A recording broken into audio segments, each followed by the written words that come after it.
Visakha steel ప్లాంట్ను ప్రైవేటీకరణ చేయడాన్ని వ్యతిరేకిస్తూ రామ్జీ గౌతమ్ ఆధ్వర్యంలో డిసెంబర్ 1వ తేదీన జరిగే బహుజన ధర్నాకు అన్ని నియోజకవర్గాల నుండి విశాఖ చేరుకుని కార్యక్రమాన్ని జయప్రదం చేయాలని బీఎస్పీ కాకినాడ జిల్లా సెక్రటరీ కండవల్లిలో కోరారు. పీఠాపురం కత్తులగూడెం కమిటీ హాల్లో విశాఖ ఉక్కు బహుజనుల హక్కు నినాదంతో సమావేశం నిర్వహించారు. విశాఖ ఉక్కు కర్మాగారం ప్రైవేటీకరణ చేయడాన్ని కేంద్ర ప్రభుత్వం వెంటనే నిలుపుదల చేయాలని, విశాఖ ఉక్కు కర్మాగారాన్ని సైల్లో విలీనం చేయాలని లేదా ఇనుప ఖనిజ గనులను కేటాయించాలని డిమాండ్ చేశారు.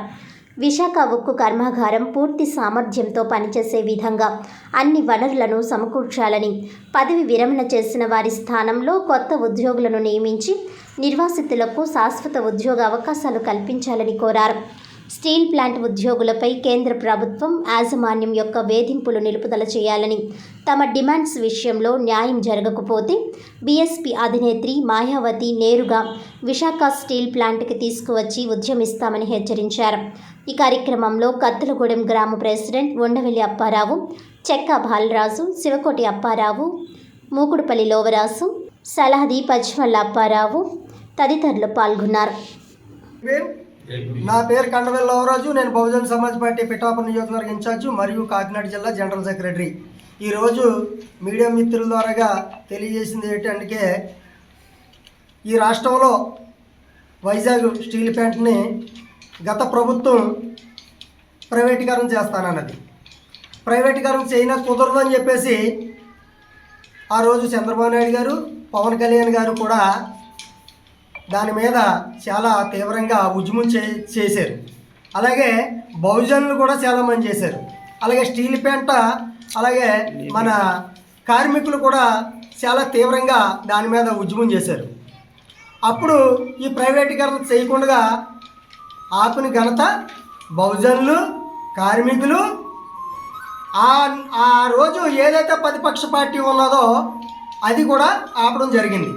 అందుని కాబట్టి మళ్ళీ ఇవాళ వాళ్ళ ఓట్ల గురించి, వాళ్ళ గద్దెకెక్కడానికి స్టీల్ ప్లాంట్ ప్రైవేటీకరణ చేయకూడదు అని చెప్పేసి వైసీపీ ప్రభుత్వం ఖండించింది. మళ్ళీ వీళ్ళు అధికారం వచ్చిన తర్వాత స్టీల్ ప్లాంట్ వర్గీకరణ చేస్తానని కంకణం కట్టుకుంటుంది. బహుజన్ సమాజ్ పార్టీ తరఫు నుంచి రాష్ట్ర కమిటీ పిలుపు మేరకు ప్రతి నియోజకవర్గం, ప్రతి జిల్లా, రాష్ట్ర వ్యాప్తంగా రేపు 1వ తారీఖుని వైజాగ్ స్టీల్ ప్లాంట్ దగ్గర భారీ ఎత్తు ధర్నా ఏంటంటే, స్టీల్ ప్లాంట్ ఉక్కు బహుజనుల హక్కు, స్టీల్ ప్లాంట్ ఉక్కు. అంతేని కాబట్టి ఇది ప్రైవేటీకరణ ఆపుకుంటారా, బహుజనులు ఒక విధి విధానాలు చూపించాలనే దాని గురించి బహుజన్ సమాజ్ పార్టీ రాష్ట్ర కమిటీ మాయావతి గారు పిలుపునిచ్చారు. ఆ పిలుపు మేరకు ప్రతి జిల్లా, ప్రతి నియోజకవర్గం నుంచి వేల జనాలతో రేపు 1వ తారీఖుని స్టీల్ ప్లాంట్ దగ్గర భారీ ఎత్తులో ధర్నా జరుగుతుంది. ఒకటే చెప్తాం ఇప్పుడున్న గవర్నమెంట్కి, అయ్యా చంద్రబాబు నాయుడు గారు, డిప్యూటీ సీఎం గారు పవన్ కళ్యాణ్ గారు, నరేంద్ర మోడీ గారు ఏది చెప్తా చేయడం కాదు. రాష్ట్రంలోనే అది పెద్ద ఫ్యాక్టరీ, అది ఒకటే ఉంది, చాలామంది చేశారు. ఇది ప్రైవేటీకరణ చేయడం వల్ల ఎంతమంది నష్టపోతున్నారు అనేది డిప్యూటీ సీఎం గారు కూడా దీన్ని దృష్టిలో పెట్టుకుని ఆ ప్రైవేటీకరణ చేయకుండా ఆపాలని చెప్పేసి బహుజన్ సమాజ్ పార్టీ తరఫు నుంచి మేము తెలియజేసుకుంటూ ఉన్నాం. లేని పక్షంలో మాయావతి గారే స్వయంగా వైజాగ్ వచ్చి ధర్నా చేస్తారు. మొత్తం రాష్ట్ర వ్యాప్తంగా, దేశవ్యాప్తంగా మాయావతి గారికి సపోర్ట్ ఇస్తారని చెప్పేసి మేము ఇస్తామని చెప్పేసి ఈ మీడియా మిత్రుల ద్వారా తెలియజేసుకుంటూ ఉన్నాం. జై భీమ్, జై భారత్. వార్తల ముఖ్యాంశాలు మరోసారి.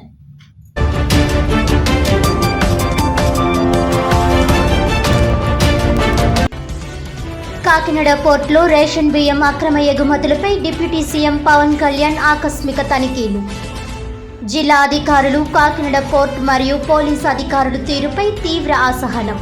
అక్రమ బియ్యం రవాణా చేస్తున్న షిప్ను తక్షణమే సీజ్ చేయాలని ఆదేశం.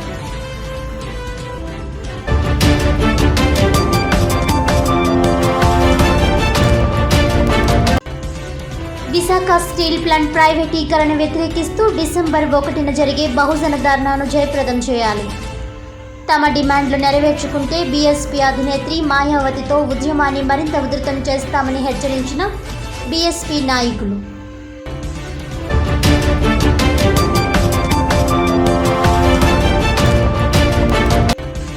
Kakinada dairy farm centre Swarnandhra కాలనీలో అగ్ని ప్రమాదం జరిగి సుమారు 15 ఇళ్లు దగ్ధం.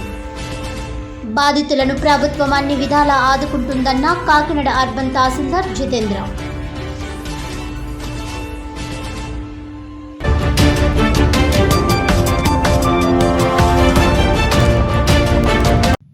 ఈనాటి వార్తలు ఇంతటితో సమాప్తం. తిరిగి వచ్చే బులెటిన్లో మళ్ళీ కలుద్దాం. అంతవరకు సెలవు. నమస్కారం.